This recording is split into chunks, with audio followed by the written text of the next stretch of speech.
ಕರುಣದಿಂದ ಪಣಿತು ಪೇಳುವೆ ಪರಮ ಭಗವದ್ಭಕ್ತರಿದನಾದರದಿ ಕೇಳುವುದು. ವ್ಯಾಪ್ತಿ ಸಂಧಿಯಲ್ಲಿ 9 ಪದ್ಯಗಳ ಚಿಂತನೆ ಆಗಿತ್ತು. ಬಹಳ ಸರಳವಾದ ಪದ್ಯಗಳಿಂದ ಪರಮಾತ್ಮನ ಮಹಿಮೆಯನ್ನು ದಾಸರು ಉಲ್ಲೇಖ ಮಾಡ್ತಾ ಹೋಗ್ತಾರೆ. 10ನೇ ಪದ್ಯ. ಜನಕ ತನ್ನಾತ್ಮಜಗೆ ವರಭೂಷಣದು ಕೂಲವ ತೊಡಿಸಿತ ವಂದನೆಯ ಕೈಕೊಳುತ್ತವನ ಹರಸುತ ಹರುಷ ಪಡುವಂತೆ ವನರು ಹೇ ಕ್ಷಣ ಪೂಜ್ಯ ಪೂಜಕ ನೆನೆಸಿ ಪೂಜಾ ಸಾಧನ ಪದಾರ್ಥನು ತನಗೆ ತಾನಾಗಿ ಫಲಗಳ ನೀವ ಭಜಕರಿಗೆ. ಜನಕ ಅಂದರೆ ಒಬ್ಬ ತಂದೆ ತನ್ನ ಆತ್ಮಜಗೆ ಅಂದರೆ ತನ್ನ ಮಗನಿಗೆ ವರಭೂಷಣ ಶ್ರೇಷ್ಠವಾದ ಅಲಂಕಾರವನ್ನು, ದುಕೂಲವ ರೇಷ್ಮೆ ಬಟ್ಟೆಗಳನ್ನು ತೊಡಿಸಿ ಅಂದರೆ ಉಡಿಸಿ ತಾನೇ ಆ ಮಗನಿಂದ ವಂದನೆಯ ಕೈ ಕೊಡುತ್ತಾ ನಮಸ್ಕಾರವನ್ನು ಮಾಡಿಸಿಕೊಳ್ಳುತ್ತಾ ಅವನ ಆ ಮಗನನ್ನು ಹರಸುತ್ತಾ ಆಶೀರ್ವದಿಸುತ್ತಾ ಹರುಷ ಪಡುವಂತೆ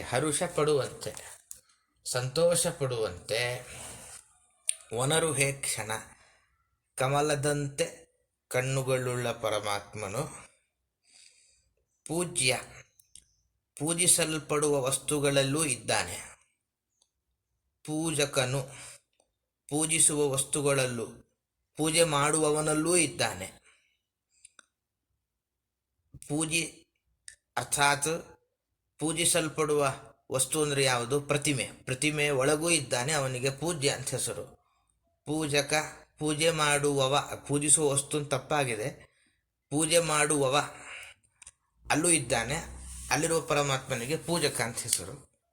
ಅಷ್ಟೇ ಅಲ್ಲ, ಅವನೇನು ಮಾಡ್ತಾನೆ ಅಂದರೆ ತನ್ನ ಪೂಜೆಗೆ ತಾನೇ ಸಾಧನವಾದ ಏನು ಪೂಜಾ ಸಾಧನ ಪದಾರ್ಥವು, ಘಂಟೆ ಇರುತ್ತೆ, ಅಭಿಷೇಕ ಮಾಡಲಿಕ್ಕೆ ಪಾತ್ರೆ ಇರುತ್ತೆ, ಅದರ ಎಲ್ಲದರ ಒಳಗೂ ಇರ್ತಾನೆ. ಭಜಕರಿಗೆ, ಎಲ್ಲ ಸೇವೆ ಮಾಡುವವರಿಗೆ ಒಳ್ಳೊಳ್ಳೆ ಫಲಗಳನ್ನು ಕೊಡ್ತಾನೆ.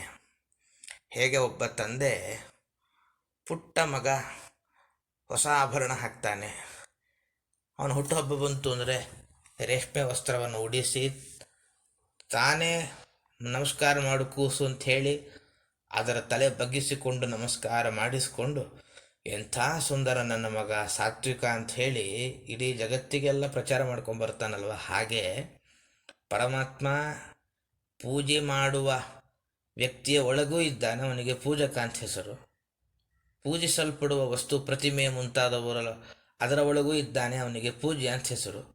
ಪೂಜೆ ಮಾಡಲಿಕ್ಕೆ ಬೇಕಾದ ಪದಾರ್ಥದ ಒಳಗೂ ಇದ್ದಾನೆ.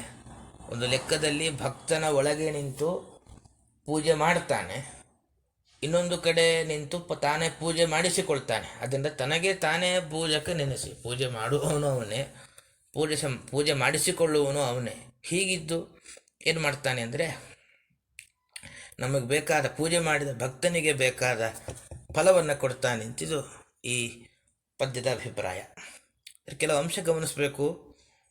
ವರದುಕೂಲವ ಒಳ್ಳೆಯ ರೇಷ್ಮೆ ವಸ್ತ್ರ ಉಡಿಸಿದ್ದಾನೆ ಅಂತೆಲ್ಲ ಹೇಳೋದ್ರಿಂದ ದೇವರ ಪೂಜೆ ಮಾಡುವಾಗ, ಒಂದು ಒಳ್ಳೆಯ ಕಾರ್ಯ ಮಾಡುವಾಗ ಒಳ್ಳೆಯ ವಸ್ತ್ರ ಧರಿಸಬೇಕು ಅಂತ. ಅದಕ್ಕೋಸ್ಕರವೇ ಗೃಹ ಪ್ರವೇಶವೋ ಮದುವೆಯೋ ಅಂತೆಲ್ಲ ಒಳ್ಳೊಳ್ಳೆ ಕಾರ್ಯಕ್ರಮ ಇರುವಾಗ ಒಗೆಯದ ಬಟ್ಟೆಯನ್ನು ಯಾರೂ ಧರಿಸುವ ಹಾಗಿಲ್ಲ. ಒಳ್ಳೊಳ್ಳೆ ಶುಭ್ರ ವಸ್ತ್ರಗಳನ್ನು ಧರಿಸಬೇಕು. ಮತ್ತು ಸಂಸ್ಕಾರ, ಮಕ್ಕಳಿಗೆ ಚಿಕ್ಕ ವಯಸ್ಸಿನ ನಮಸ್ಕಾರ ಮಾಡಿಸಿಕೊಳ್ತಾ ಹೋದರೆ ಸಂಸ್ಕಾರವು ಕೊಡಬೇಕು ಅಂತ ದಾಸರ ಅಭಿಪ್ರಾಯ ನಾವಿಲ್ಲಿ ಅರ್ಥ ಮಾಡಿಕೊಳ್ಬಹುದು.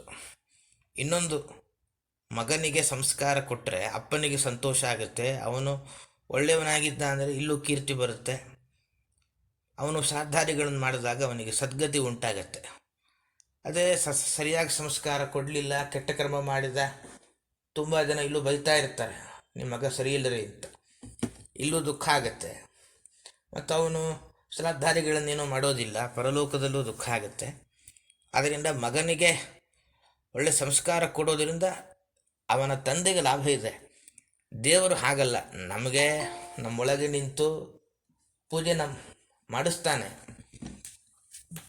ಪೂಜೆಯನ್ನು ಮತ್ತೊಂದು ಕಡೆ ನಿಂತು ತಾನೇ ಸ್ವೀಕಾರ ಮಾಡ್ತಾನೆ.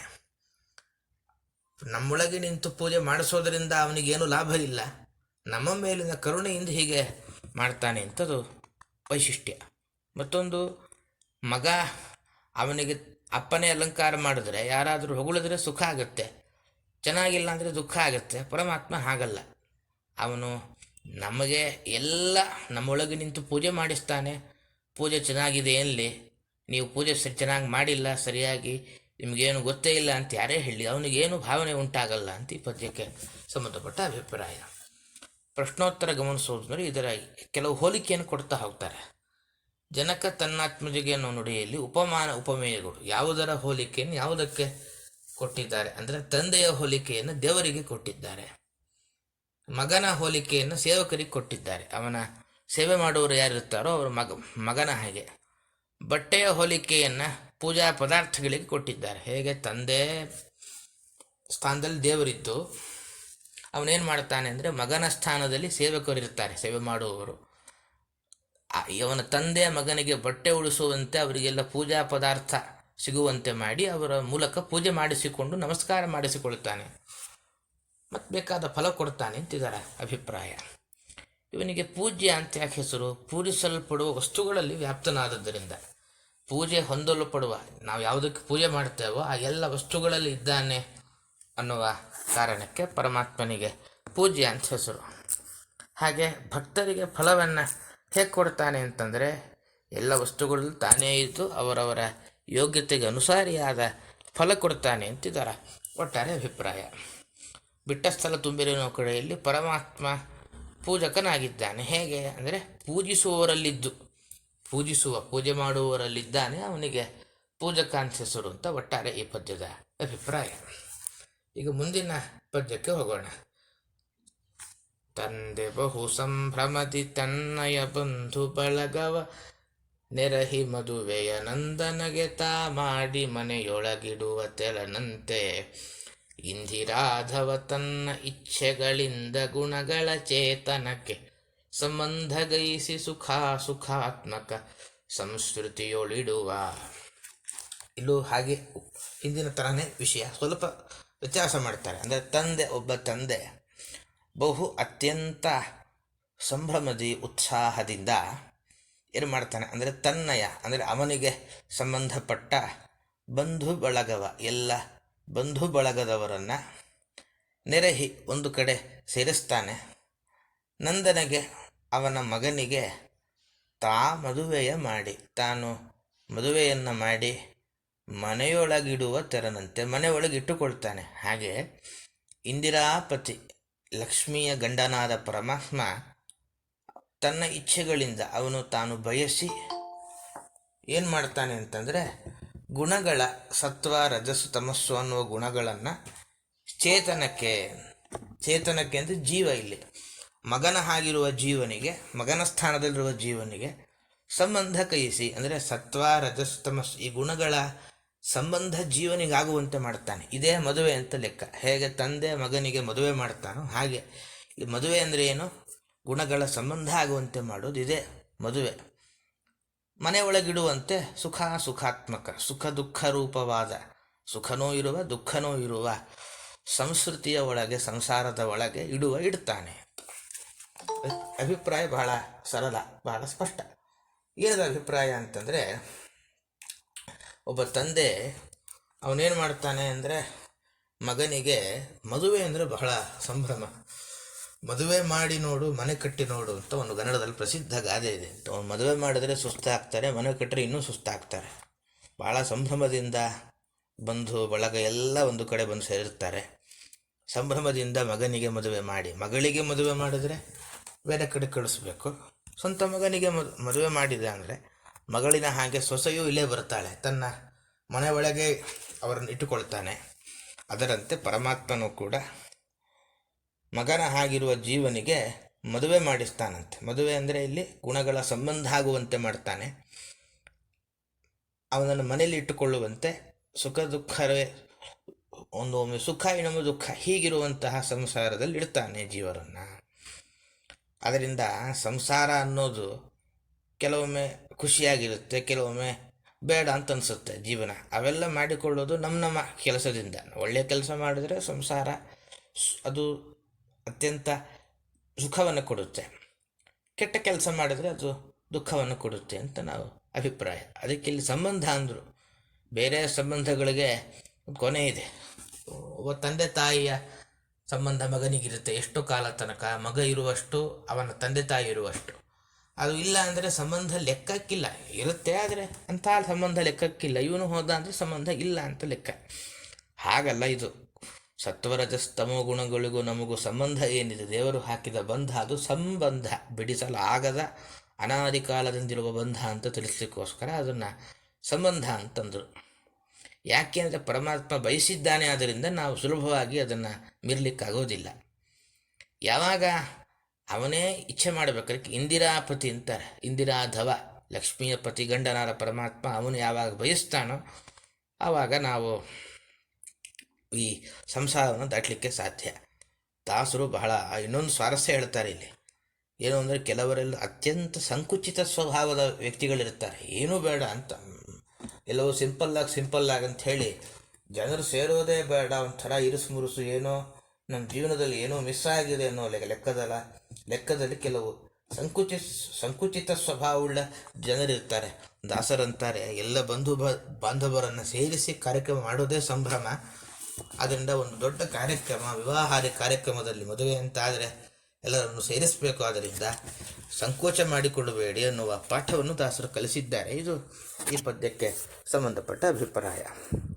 ಪ್ರಶ್ನೋತ್ತರ ಗಮನಿಸೋದು ಅಂದರೆ ಯಾವುದರ ಹೋಲಿಕೆ ಯಾವುದಕ್ಕೆ ಕೊಟ್ಟಿದ್ದಾರೆ. ನಾವು ಭಾಳ ಸ್ಪಷ್ಟವಾಗಿ ನೋಡಿದ್ವಿ. ತಂದೆಯ ಹೋಲಿಕೆಯನ್ನು ದೇವರಿಗೆ ಕೊಟ್ಟಿದ್ದಾರೆ. ಮದುವೆಯ ಜಾಗದಲ್ಲಿ ಗುಣ ಸಂಬಂಧಗಳಿದೆ, ಮನೆಯ ಜಾಗದಲ್ಲಿ ಸಂಸಾರ ಇದೆ. ಸರಿ, ಗುಣಗಳು ಯಾವುದು? ಸತ್ವ, ರಜಸ್ಸು, ತಮಸ್ಸು, ಈ ಮೂರು ಗುಣ.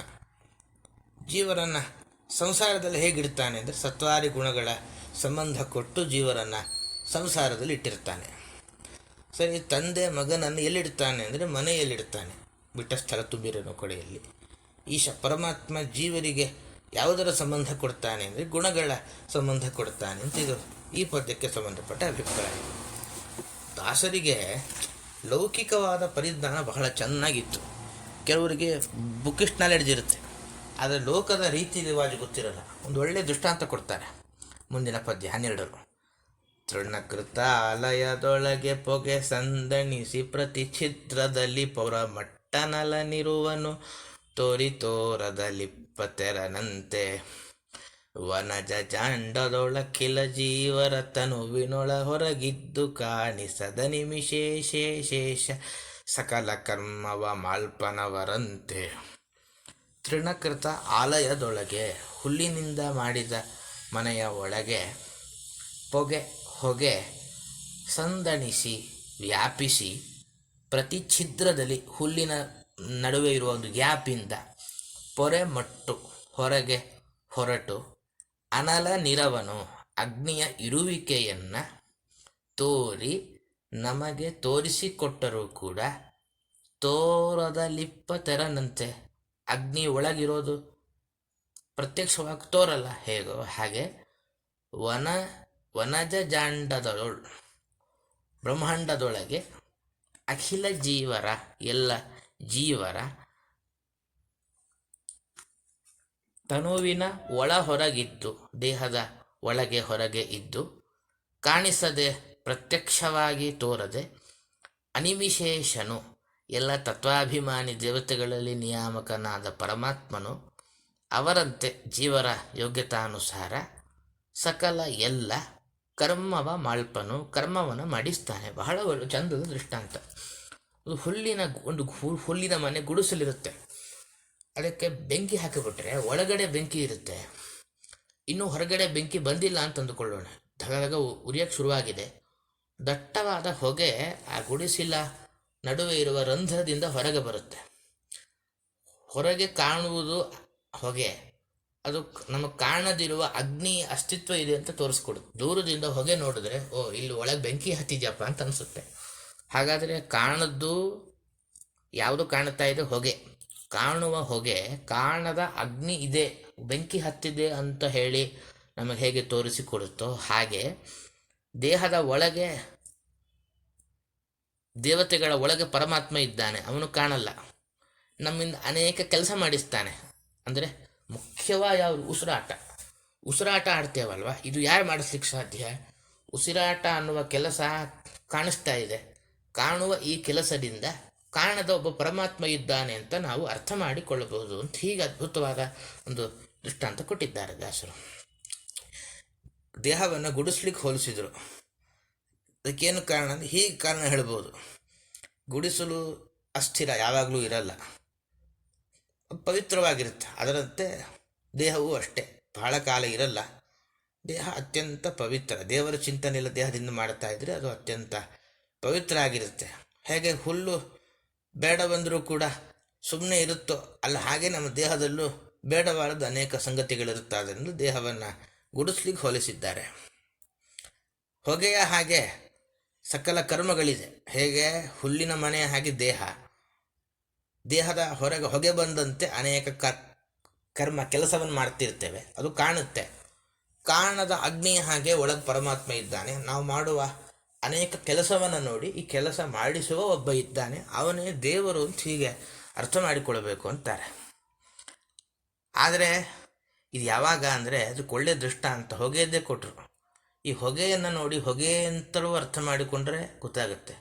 ಮಂಜು ಅಂತ ಅರ್ಥ ಆಗಿಬಿಟ್ರೆ ಯಾರಿಗೋ ಒಬ್ಬನಿಗೆ, ಯಾಕೆ ಹೊಗೆಯನ್ನು ನೋಡಲಿಕ್ಕೆ ಮಂಜಿನ ಹಾಗೆ ಇರುತ್ತೆ, ದೂರದಿಂದ ನೋಡಿದ್ರೆ ಆ ಹೊಗೆ ಆಕಾಶದಲ್ಲಿ ಎಲ್ಲ ಹೋಗ್ತಾ ಇರುತ್ತೆ. ಮಂಜು ಅಂತ ಅರ್ಥ ಮಾಡಿಕೊಂಡು ಬಿಟ್ರೆ ಅಗ್ನಿ ಇದ್ದಾನೆ ಅಂತ ಗೊತ್ತಾಗಲ್ಲ, ಬೆಂಕಿ ಇದೆ ಅಂತ ಗೊತ್ತಾಗಲ್ಲ. ಹಾಗೆ ಉಸಿರಾಟ ಎಲ್ಲ ದೇವರು ಮಾಡಿಸ್ತಾನೆ, ಮಾಡಿಸುವ ಇನ್ನೊಂದು ವ್ಯಕ್ತಿ ಇದ್ದಾನೆ ಅಂತ ಅನ್ನುವ ಜ್ಞಾನ ಇದ್ದರೆ ಮಾತ್ರ ನಮಗೆ ದೇವರ ಜ್ಞಾನ ಬರುತ್ತೆ. ಉಸಿರಾಟ ತಾನೇ ಜೀವನೇ ಮಾಡ್ತಾ ಇದ್ದಾನೆ ಅಂತ ಅಷ್ಟೇ ಗೊತ್ತಾಗಿಬಿಟ್ರೆ ದೇವರ ಜ್ಞಾನ ಬರಲಿಕ್ಕೂ ಸಾಧ್ಯ ಇಲ್ಲ. ಇದೊಂದು ಅಂಶವನ್ನು ನಿರೂಪಣೆ ಮಾಡಲಿಕ್ಕೋಸ್ಕರ ಇದೊಂದು ದೃಷ್ಟಾಂತ ಕೊಟ್ಟಿದ್ದಾರೆ. ಮತ್ತು ದೇವತೆಗಳನ್ನು ಹೇಳುವ ಅಪರೂಪದ ಶಬ್ದ ಬಳಸಿದ್ದು ದಾಸರು ಅನಿಮಿಶೇಷ ಅಂತ. ಅಂದರೆ ನಿದ್ರೆಯನ್ನು ಮಾಡಲಿಕ್ಕೆ ನಾವು ಕಣ್ರೆಪ್ಪೆ ಮುಚ್ಚುತ್ತೇವೆ, ಅವರು ನಿದ್ರೆನೇ ಮಾಡಲ್ಲ, ಕಣ್ರೆಪ್ಪೆಯೇ ಮುಚ್ಚಲ್ಲ. ನಿಮೇಶ ಅಂದರೆ ಕಣ್ರೆಪ್ಪೆ ಮುಚ್ಚೋದು, ಅನಿಮೇಷ ಅಂದರೆ ಕಣ್ರೆಪ್ಪೆ ಮುಚ್ಚದವರು, ಅವರಿಗೆ ಈಶ ಒಡೆಯ. ಆದ್ದರಿಂದ ಇದು ಈ ಪದ್ಯಕ್ಕೆ ಸಂಬಂಧಪಟ್ಟ ಅಭಿಪ್ರಾಯ. ಪ್ರಶ್ನೋತ್ತರ ಗಮನಿಸೋದು ಅಂದರೆ ಯಾವುದರ ಹೋಲಿಕೆ ಯಾವುದಕ್ಕೆ ಕೊಟ್ಟಿದ್ದಾರೆ ಅಂದರೆ ಹುಲ್ಲಿನ ಮನೆಯ ಹೋಲಿಕೆಯನ್ನು ಜೀವರ ಶರೀರಕ್ಕೆ ಕೊಟ್ಟಿದ್ದಾರೆ. ಹೊಗೆಯ ಹಾಗೆ ಎಲ್ಲ ಕರ್ಮಗಳಿದೆ, ಬೆಂಕಿಯ ಹಾಗೆ ಪರಮಾತ್ಮ ಇದ್ದಾನೆ. ಪರಮಾತ್ಮ ಎಲ್ಲಿದ್ದು ಕರ್ಮವನ್ನು ಮಾಡಿಸ್ತಾನೆ ಅಂದರೆ ಶರೀರದ ಒಳಗೆ ಹೊರಗಿದ್ದು ಕರ್ಮ ಮಾಡಿಸ್ತಾನೆ. ಹೇಗೆ ಮಾಡಿಸ್ತಾನೆ? ತಾನು ಕಾಣಿಸ್ದೇನೆ ಜೀವರ ಯೋಗ್ಯತೆಗೆ ತಕ್ಕಂತೆ ಕರ್ಮ ಮಾಡಿಸ್ತಾನೆ. ಬಿಟ್ಟ ಸ್ಥಳ ತುಂಬಿರಿ ಗಮನಿಸಿದ್ರೆ ಹುಲ್ಲಿನ ಮನೆಯಲ್ಲಿ ಯಾವುದು ವ್ಯಾಪ್ತ ಆಗಿದೆ? ಹುಲ್ಲಿನ ಮನೆಯನ್ನು ಗುಡಿಸಲು ಅಂತ ಅರ್ಥ. ಯಾವುದು ವ್ಯಾಪ್ತ ಆಗಿದೆ ಅಂದರೆ ಹೊಗೆ ಎಲ್ಲ ಕಡೆ ವ್ಯಾಪಿಸಿಕೊಂಡಿದೆ. ದೇವರು ಎಲ್ಲಿರುವ ದೇವರು ಕಾಣಿಸಲ್ಲ, ದೇಹದ ಹೊರಗಿರುವ ದೇವರು ಕಾಣಿಸಲ್ಲ ಅಂತಿಷ್ಟು ಈ ಪದ್ಯಕ್ಕೆ ಸಂಬಂಧಪಟ್ಟ ಅಭಿಪ್ರಾಯ. ಇಲ್ಲಿಗೆ ಪಾಠ ಮುಗಿದಿದೆ. ಇದಕ್ಕೆ ಸಂಬಂಧಪಟ್ಟ ಏನಾದರೂ ಸಂದೇಹಗಳಿದ್ದರೆ ಕೇಳಲಿಕ್ಕೆ ಅವಕಾಶಗಳಿದೆ. ಶ್ರೀಕೃಷ್ಣ ಅರ್ಪಣೆ.